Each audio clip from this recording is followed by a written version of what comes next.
The commander-in-chief came to West Point tonight to announce a decision that will likely define his presidency and determine the outcome of the war in Afghanistan. America, we are passing through a time of great trial. And the message that we send in the midst of these storms must be clear: that our cause is just, our resolve unwavering.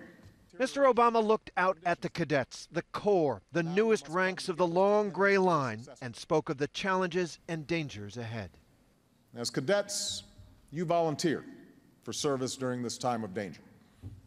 Some of you fought in Afghanistan. Some of you will deploy there.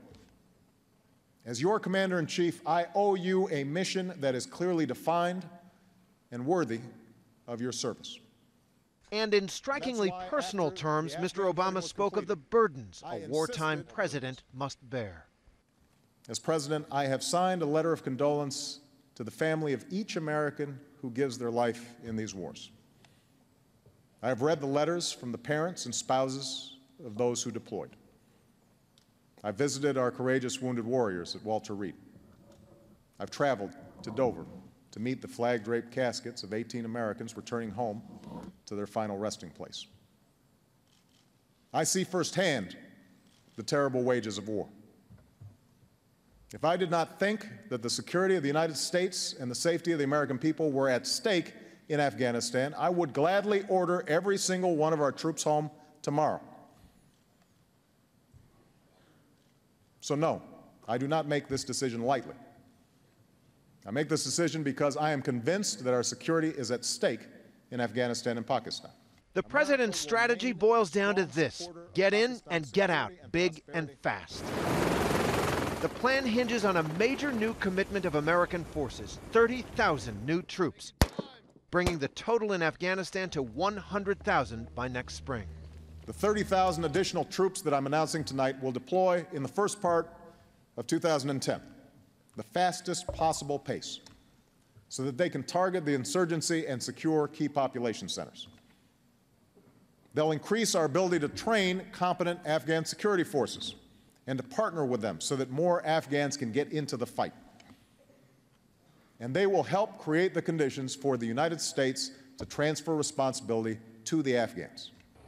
Half a world away from West Point, on the battlefield in southern Afghanistan, dawn broke Tuesday morning on the men and women of the 3rd Battalion, 4th Marines. Go.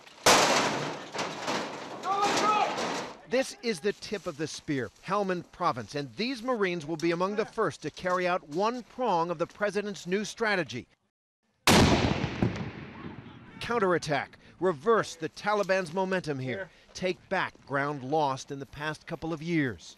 My colleague Miguel Marquez has been embedded with these Marines in the town of Nowzad for several days. The town that we're in used to be the 2nd largest city in Helmand Province, and for the last 5 years, because of the fighting here, it has been literally a ghost town.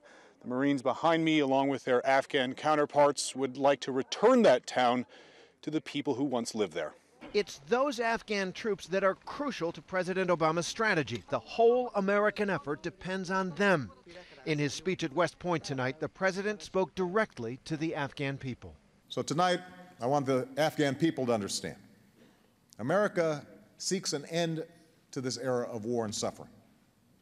We have no interest in occupying your country, and we will seek a partnership with Afghanistan grounded in mutual respect, to isolate those who destroy, to strengthen those who build, to hasten the day when our troops will leave, and to forge a lasting friendship in which America is your partner and never your patron. Right now, Afghan forces are simply not up to the job, and so the president's goals represent a huge challenge. But on the streets of Kabul, my colleague Nick Schifrin found impatience with the pace of building up the local forces. For Afghans, there is no agreement about whether more American troops will bring more stability, but there is an agreement that more Afghan troops should be in the lead. Nick spent some time Tuesday with a successful Afghan businessman. He owns Afghan Fried Chicken, a fast food joint. And even this man, who has profited from the American war effort, says he is wary of a U.S. troop increase. I'm not happy American forces walking in Afghanistan providing us security. I'm more happy my own Afghan police walk around the city and provided the same quality security as the American level does. But before Afghans can handle their own security, they will have to have a functioning government that is not riddled by corruption. Tonight, President Obama spoke directly to the critical problem of the corruption and failures of the Afghan government. The days of providing a blank check are over. We'll support Afghan ministries, governors, and local leaders that combat corruption and deliver for the people. We expect those who are ineffective or corrupt to be held accountable. And we will also focus our assistance in areas such as agriculture that can make an immediate impact in the lives of the Afghan people. That is what First Sergeant Conrad Gomez is trying to do right now in Zabul province, where the Taliban have made major gains. He's found that nation building in Zabul is hard going. The biggest challenge is trying to get the people to trust the government that we're trying to establish here. My colleague Karen Russo has been embedded with a U.S. civilian military team working and fighting in this region. This is the city of Kalat in the province of Zabul, which is traditionally one of the most conservative parts of this country. Here, the Taliban still has a great influence. Just last week, we were speaking with a girls' school principal who said she was defying Taliban orders by keeping the school open. The mission here is to connect with the local government and prepare it for when American forces leave. Now, for the first time, Afghans and Americans and the Taliban know when U.S. forces are scheduled to leave, because tonight, President Obama announced a timetable for the withdrawal of U.S. troops, beginning in July of 2011. The absence of a time frame for transition would deny us any sense of urgency in working with the Afghan government. It must be clear that Afghans will have to take responsibility for their security, and that America has no interest in fighting an endless war in Afghanistan. That line was aimed at skeptical Americans as much as wary Afghans. Perhaps the biggest challenge the president faced was rallying support among a war-weary U.S. public.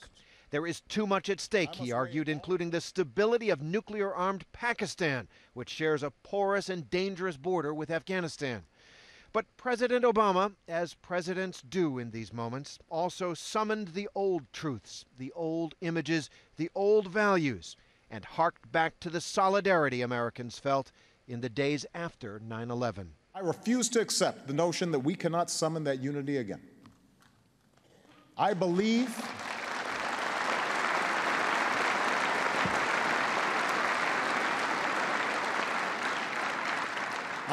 with every fiber of my being that we, as Americans, can still come together behind a common purpose. For our values are not simply words written into parchment. They are a creed that calls us together and that has carried us through the darkest of storms as one nation, as one people.